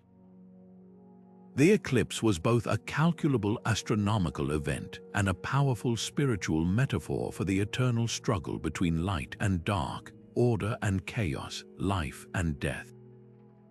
By learning to predict it, our ancestors did something extraordinary. They used the sky as both a teacher and a talisman. It taught them the laws of nature, and in understanding those laws, they found a magical charm against the terror of the unknown. They looked into the heart of what they believed was divine chaos and found, to their astonishment, a perfect, predictable order waiting to be discovered. But the story of our ancient celestial maps may reach back even further, into the deep shadows of prehistory, long before the Babylonians gave us the 12 signs we recognize today. The very concept of the zodiac dividing the sun's path into defined sections, each associated with a constellation and imbued with symbolic meaning, might have roots that tap into a much older, more universal human impulse. Scattered across Europe, in the very caves where early humans sought shelter, we find tantalizing clues that suggest a prehistoric system for organizing the heavens was already taking shape, not in clay tablets, but in the flickering torchlight of an Ice Age artist's sanctuary. Look no further than the famous shaft seen in the Lascaux caves, a masterpiece painted over 17,000 years ago.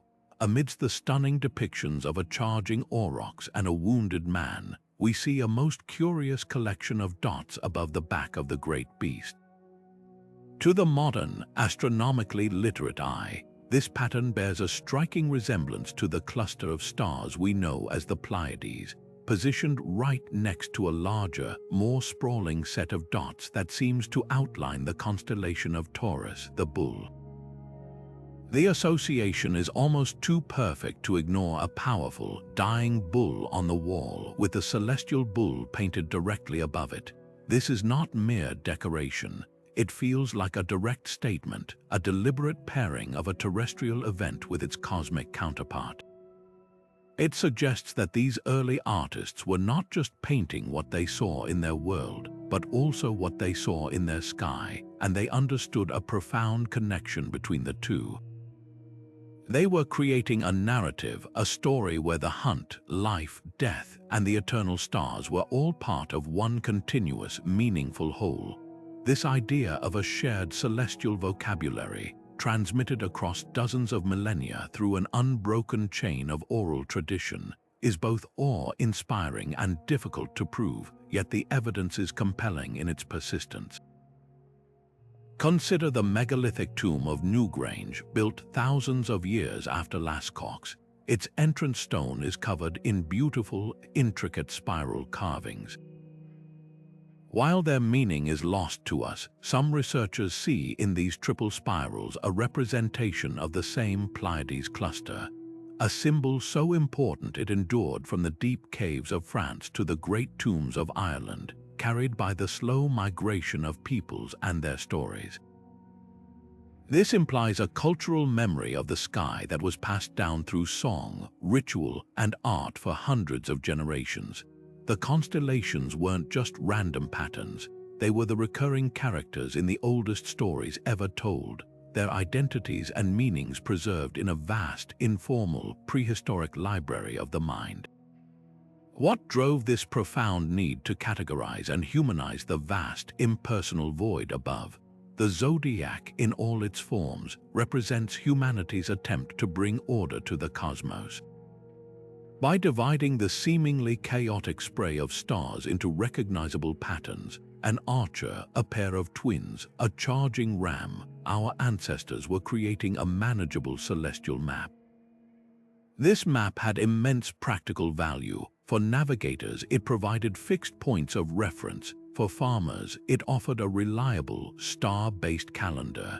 The appearance of a certain constellation just before dawn could signal the time to plant or harvest. But its function ran far deeper than mere utility. By giving the stars names and stories, by weaving them into the myths of gods, heroes, and animals, they were building a narrative framework that made the universe feel familiar, intentional, and meaningful. The cosmos was no longer a cold, alien expanse. It was a grand, celestial storybook, and humanity had a starring role. We weren't just passive observers, we were part of the plot.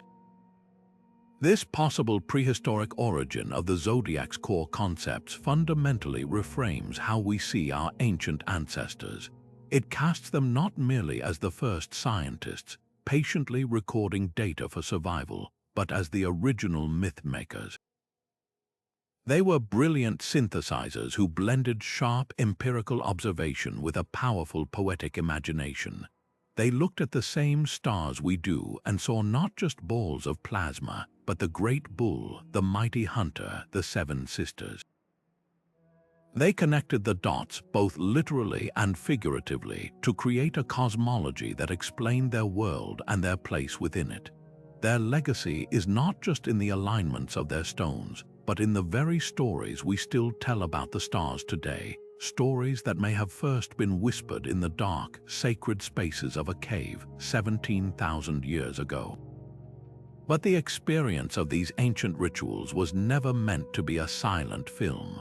For generations, we've been so focused on what these sky watchers saw that we completely overlooked what they might have heard. A new field of research is now turning up the volume on the past, and it's revealing a hidden dimension of prehistoric engineering that engaged every sense. This is acoustic archaeology, and it's showing us that the grand monuments of the ancients were not just calendars in stone. They were sophisticated instruments designed to orchestrate the very sound of the sacred, creating a multi-sensory theater where the cosmos could be both seen and heard. Think of the most powerful ritual you can imagine, perhaps in a vast cathedral where a choir's chant seems to swell and fill the entire space, lifting you out of yourself. Now, imagine that effect wasn't an accident, but a meticulously engineered feature, perfectly synchronized with a beam of sunlight piercing a dark chamber on the winter solstice. This is the kind of immersive experience sites like Newgrange were designed to deliver. The long, narrow passage tomb, built with precisely angled stone slabs, acts as a perfect sound waveguide. Chants, drumbeats, or even the simple act of breathing deeply would have been channeled and reflected, creating a persistent, low-frequency reverberation that seems to emanate from the very stones themselves. In the total darkness, moments before the solstice sunbeam arrived, this auditory environment would have been overwhelming, blurring the boundary between the self and the space, between a human voice and what would have felt like the voice of the earth or the ancestors answering back. It was a form of architectural magic, using physics to simulate the divine. This sonic engineering wasn't limited to Ireland. At the ancient temple of Chavin de Huanta in the Peruvian Andes, archaeologists have discovered a network of canals built under the stone floors. While their primary function was likely drainage, they also acted as resonant chambers, amplifying the sound of conch shell trumpets, known as pututas, blown by priests during ceremonies. The specific frequencies produced would have echoed through the temple's labyrinthine corridors, creating a disorienting and awe-inspiring soundscape for initiates. In Malta, the subterranean Halsaflieni hypogeum, a complex rock-cut burial chamber dating back over 5,000 years, contains a unique oracle room. A deep male voice speaking certain tones into a small niche in this room creates a powerful, bone-rattling resonance that vibrates through the entire chamber, while the sound itself seems to come from everywhere and nowhere at once. These effects are too consistent and too powerful to be accidental. They are the signature of a deliberate design philosophy. This reveals a holistic approach to ritual that is far more sophisticated than we ever credited them with. The goal wasn't just to mark a celestial event, it was to become a part of it, to feel it in your bones. The architecture was designed to facilitate a full-body, transcendental experience.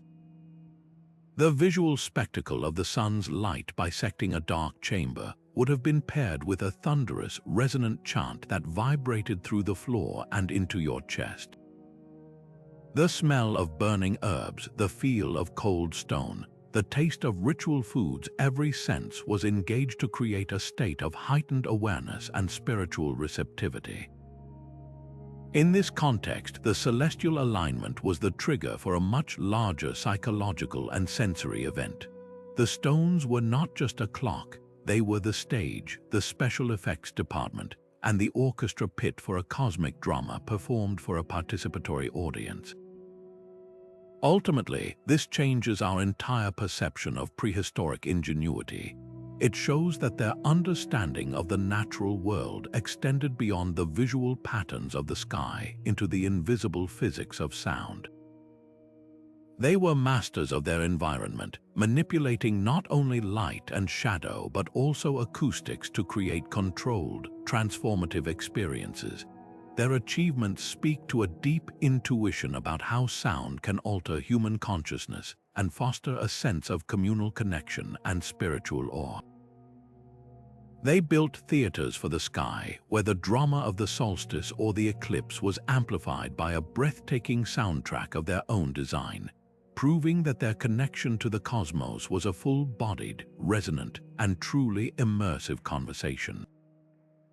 Now, as we journey across cultures and continents in our exploration of ancient astronomy, we arrive at one of the most intriguing and hotly debated mysteries of them all, a story that comes to us from the Bandiagara escarpment in Mali, home to the Dogon people. For centuries, the Dogon have preserved a complex cosmological system, part of which describes in startling detail the star system of Sirius, the brightest star in our night sky. Their oral traditions, passed down through generations of spiritual leaders, speak of a dense, heavy, and invisible companion star orbiting Sirius, a star they call Potolo, meaning the seed star. To the absolute astonishment of Western astronomers, this description perfectly matches Sirius B, a white dwarf star that was only confirmed by powerful telescopes in the 19th century and is completely impossible to see with the naked eye. This incredible accuracy has sparked a controversy that forces us to ask a profound and unsettling question. How could a people without any apparent advanced technology possess such precise knowledge about a celestial object they could not possibly see? The most common explanation from anthropologists is one of cultural contamination. The story goes that in the 1930s, a group of French anthropologists, Marcel Griaule and Germain Dieterlen, lived with the Dogon and recorded their myths. Skeptics suggest that the Dogon's knowledge of Sirius B could have been introduced by these Western visitors, who were themselves educated in the astronomical discoveries of their time. The white dwarf nature of Sirius B was a major scientific topic in the early 20th century, and it is conceivable, though heavily debated, that this information was shared and then absorbed into the existing Dogon spiritual framework, becoming traditionalized over a few short decades. This theory posits that the Dogon had a rich mythology around Sirius, and the specific, accurate scientific details were a later, foreign addition, a kind of cultural echo of modern astronomy. Yet many find this explanation unsatisfying. Dogon elders have insisted this knowledge is ancient, predating any European contact, woven into their initiation rituals and sand drawings for as long as their history remembers. Their descriptions go beyond just the existence of a companion star. They describe its 50-year elliptical orbit, its small size, and its immense density and weight, characteristics that are spot on for a white dwarf. This has led to more speculative and far more controversial theories. Some have proposed that this knowledge is a remnant from a much older, now lost advanced civilization, perhaps even one that had contact with extraterrestrial visitors who imparted this cosmic wisdom.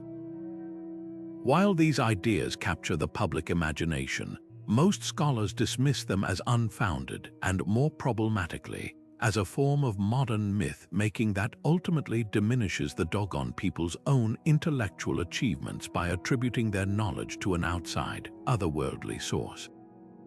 Perhaps the most respectful and fascinating possibility lies in the incredible power and longevity of oral tradition itself.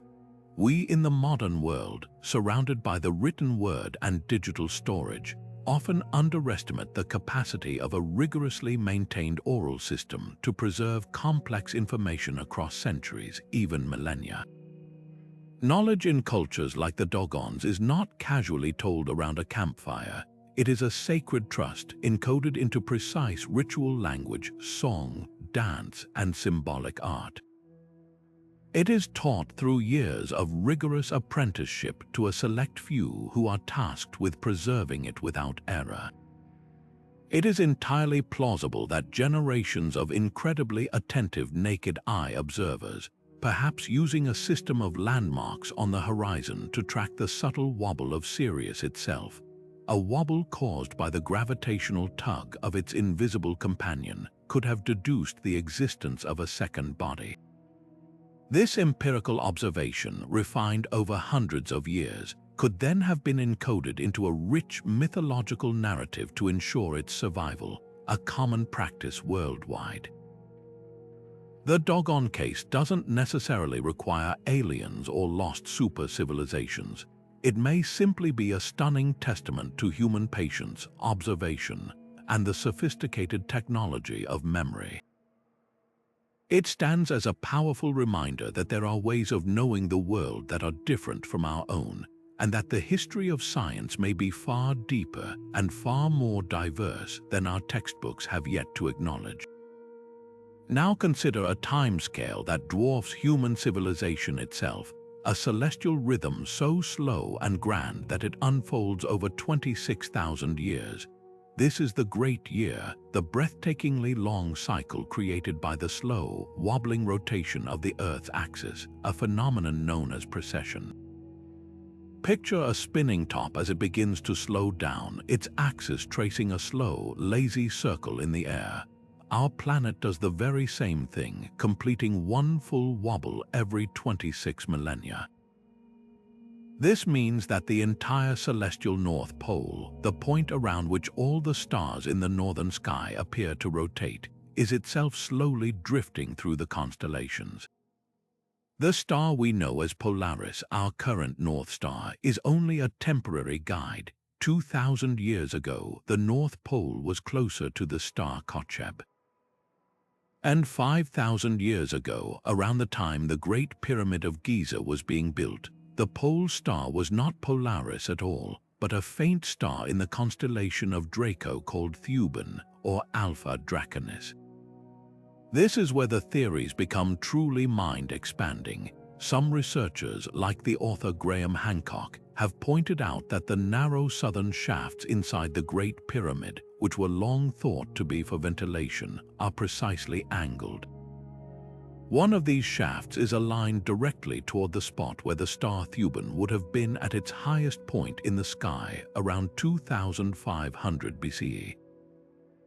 At that time, Thuban was the lodestar, the unmoving pivot of the heavens, but the pyramid's builders would have known through centuries of precise observation that Thuban's reign was temporary.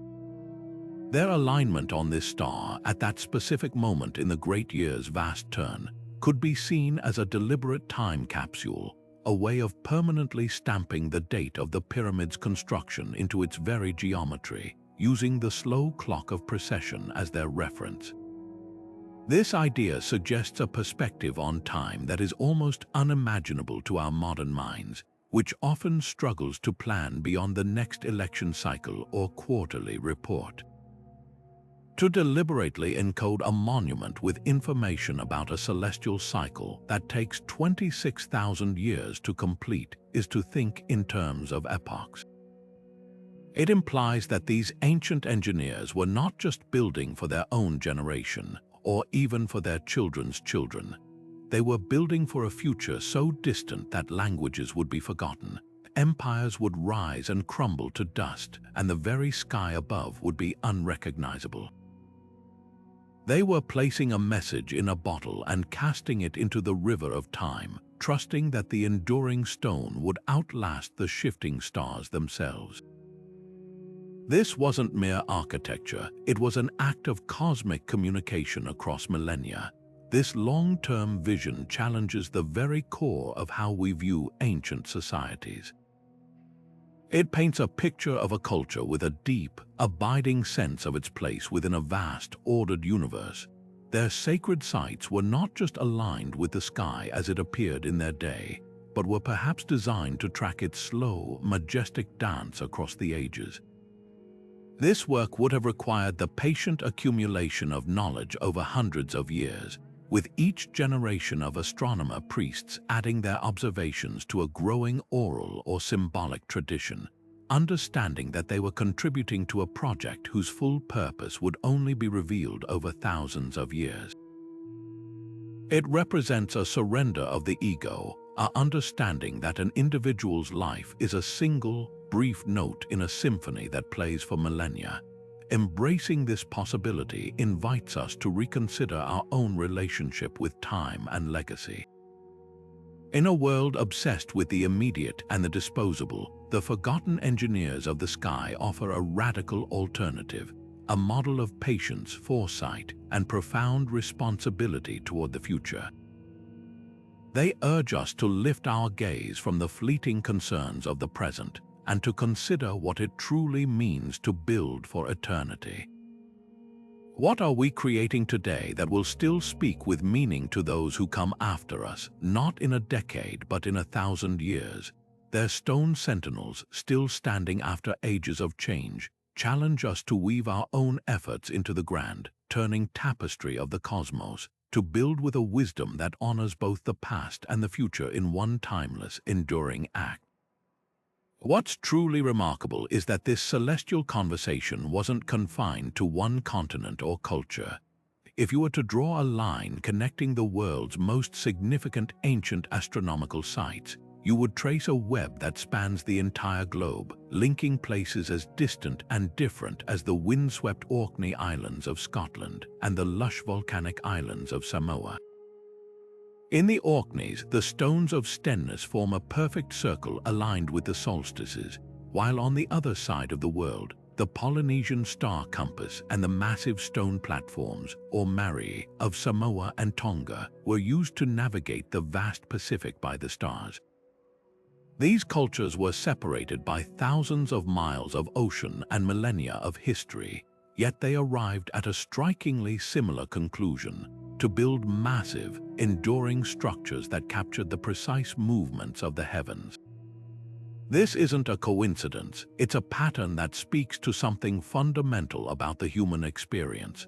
The most compelling evidence for this shared vision lies in the specific alignments we find repeated across these sites.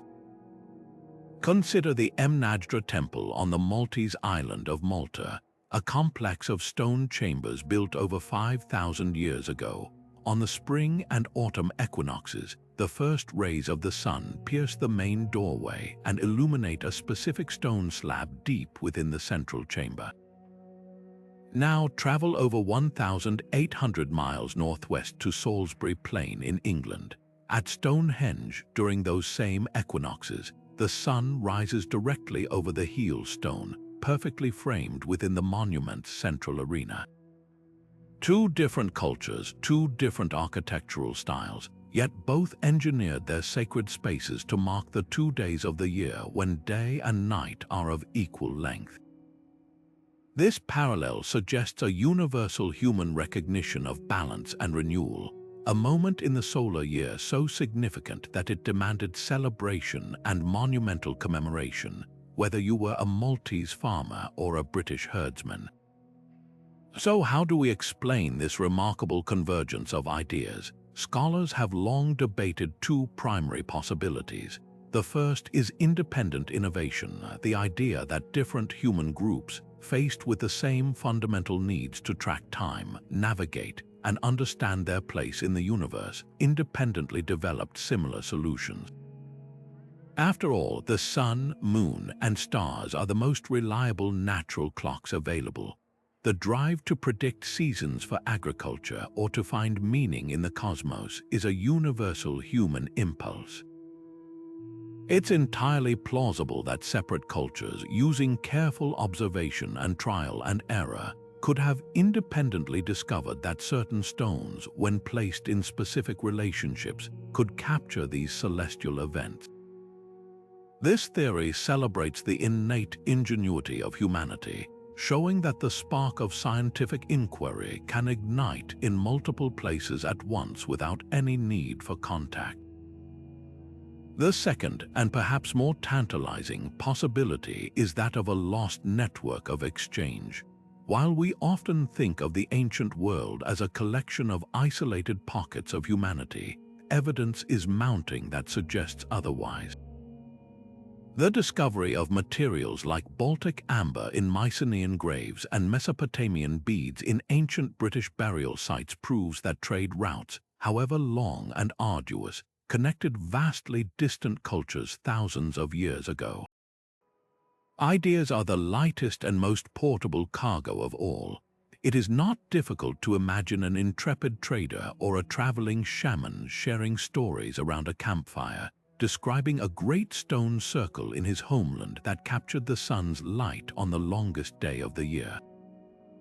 This seed of an idea could then take root in a new land, adapted to local customs and materials, but preserving the core astronomical principle. This doesn't diminish the achievement of the local builders. Instead, it paints a picture of a more interconnected prehistoric world than we ever imagined, where knowledge flowed slowly but surely along the same paths as precious stones and metals. Perhaps the most beautiful way to view this global pattern is to see it as a collective human achievement. It transcends our modern concepts of borders and ownership. The desire to understand the cosmos and to build in harmony with it seems to be woven into our very DNA. This shared legacy invites us to look at a site like the Sun Dagger in Choco Canyon, not just as an ancestral Puebloan wonder, but as a chapter in a single, worldwide story of human curiosity. It connects the Aboriginal Australian elder reading the emu in the sky to the Babylonian priest tracking the path of Venus. They were all participants in the same grand project, the human project of making sense of the magnificent, star-filled void above us. Their monuments form a worldwide web of stone and stars, a network not of wires and servers, but of aligned megaliths and solar sightlines, and we are only just beginning to learn how to read its ancient, silent language. Today, as we stand beneath skies increasingly washed out by the glow of our own cities, we face a profound and quiet loss. The same stars that guided ancient builders and inspired their monumental works are fading from view for nearly a third of humanity, veiled by light pollution. This isn't just an aesthetic loss, it's a severing of a connection that has been fundamental to the human experience for millennia. The forgotten engineers of the sky built their world in constant dialogue with the cosmos, but our modern world has largely turned inward, illuminated by screens that shrink our universe to a handheld size. In doing so, we risk losing more than just a pretty view. We risk forgetting a part of ourselves, a sense of perspective and wonder that these ancient cultures worked so hard to encode in stone. This growing disconnect has sparked a vital global movement to reclaim our celestial heritage. Organizations like the International Dark Sky Association are working with communities and governments to implement responsible lighting ordinances, creating designated dark sky parks and sanctuaries where the Milky Way can still blaze with its full, awe-inspiring intensity. On an even larger scale, UNESCO Astronomy and World Heritage Initiative seeks to recognize and protect major archaeological sites that demonstrate this ancient astronomical connection, placing them on a global stage as monuments not just to royalty or religion, but to human ingenuity itself. These efforts are about more than preservation, they are about active remembrance. They are a conscious choice to protect these windows to the cosmos, ensuring that future generations can still stand in a place like Newgrange or Chancillo and experience the same celestial event that its builders did, feeling that direct, unbroken thread of wonder stretching back thousands of years. Perhaps the most powerful lesson these ancient sky watchers offer us is not in their specific alignments, but in their holistic way of seeing the world. They did not compartmentalize knowledge into separate boxes labeled science, art, religion, and engineering. For the Maya, a Venus table was a mathematical calculation, a ritual guide, and a political tool all at once. The builders of Stonehenge combined precise geometry with sacred ceremony and community solidarity. Their approach was inherently interconnected, recognizing that the biggest challenges, whether predicting an eclipse or ensuring a good harvest, required a synthesis of different ways of knowing. This integrative thinking is precisely what we so desperately need today as we face our own global challenges, particularly the complex, interconnected crisis of climate change. We cannot solve it with technology alone, or policy alone, or individual behavior change alone. It demands a holistic vision that weaves together data, storytelling, economics, ethics, and a deep sense of stewardship, much like the ancient engineers who blended astronomical observation with myth and monumental architecture. By studying these forgotten engineers, we do more than just satisfy our curiosity about the past. we reclaim a vital part of our own heritage. We rediscover a way of being in the world that is both humble and ambitious, humble in its recognition that we are part of a vast, ancient cosmos, and ambitious in its belief that we can, through careful observation, cooperation, and sheer ingenuity, find our harmonious place within it.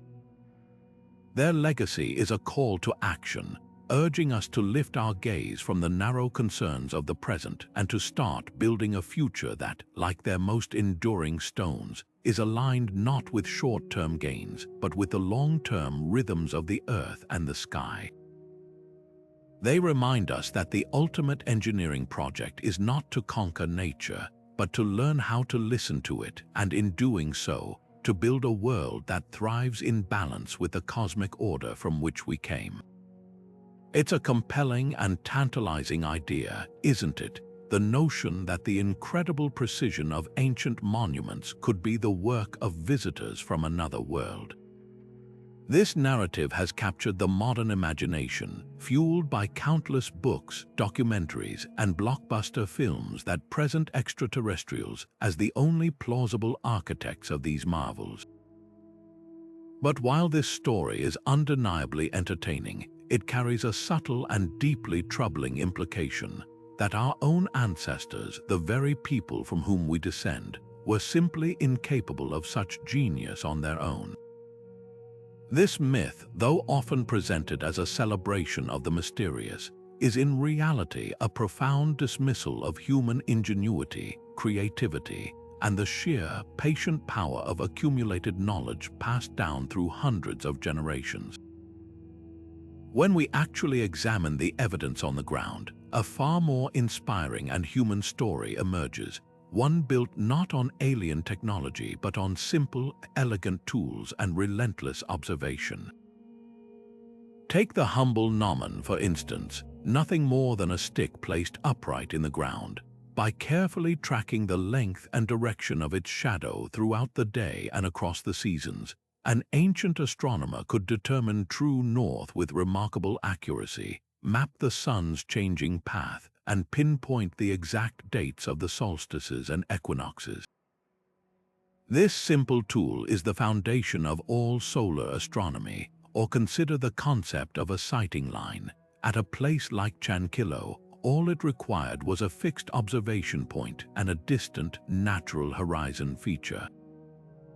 By watching where the sun rose along that horizon day after day, year after year, a dedicated observer could build a mental map of the solar year's progression. The 13 towers then simply set that knowledge in stone, creating a permanent communal reference point. This isn't magic, it's meticulous, repeatable science. The true engine behind these achievements was not a sudden gift from the stars, but the slow, deliberate accumulation of knowledge across centuries. Imagine a community where the role of sky watcher was a sacred duty, passed from a grandparent to a parent to a child. Each generation would add its own small refinement to the collective understanding. One might notice a subtle pattern in the moon cycle that allowed for better eclipse prediction. Another might develop a more accurate way to count the days between celestial events. Over dozens of generations, this repository of knowledge would become incredibly sophisticated, encoded into stories, songs, and rituals to ensure its survival. This long-term cultural investment is something our fast-paced modern world struggles to comprehend. We think in terms of years or decades, they thought in terms of millennia. The monument we see today is merely the final, physical expression of this vast, intergenerational project, the tip of an iceberg of intellectual tradition. The persistent appeal of the ancient alien theory often says more about us than it does about the past. It can reflect a modern bias, a form of chronological snobbery that assumes our technological sophistication is the only valid measure of intelligence. We look at a smartphone and a stone circle and from our vantage point see a gulf too wide to be crossed by human minds alone. This viewpoint ignores the different paths that ingenuity can take. It fails to appreciate that intelligence is not just about the tools you have, but about how you use your mind to understand the world with the tools available. The builders of Newgrange didn't have lasers, but they had sharp eyes, patient minds, and a profound motivation to get it right. To attribute their work to aliens is to rob them of their rightful legacy as some of history's greatest scientists, engineers, and visionaries. Ultimately, the human story is not only more plausible, it is infinitely more inspiring. The idea that people just like us, with the same capacity for wonder, curiosity, and collaboration, could achieve such feats through observation, perseverance, and shared purpose is a powerful testament to human potential. It connects us directly to them across the centuries. Their story isn't one of passive receipt of knowledge from advanced beings. It's an active story of discovery, of a relentless drive to find meaning and order in the cosmos, and to literally build that understanding into the foundation of their world. This narrative doesn't diminish the mystery of these places, it enhances it. The real wonder is not that aliens might have built them, but that humans did. They looked at the vast, impersonal sky and dared to measure it, to track it, and to connect with it, leaving behind a legacy in stone that continues to whisper their brilliance to us today. A permanent reminder of what we are capable of when we set our minds and hearts to a common, celestial goal. The forgotten engineers of the sky left us a legacy etched in stone and aligned with the stars, a testament to human curiosity, collaboration, and a deep, enduring cosmic connection. These monuments were not built for the glory of kings or the vanity of empires. They were built for understanding.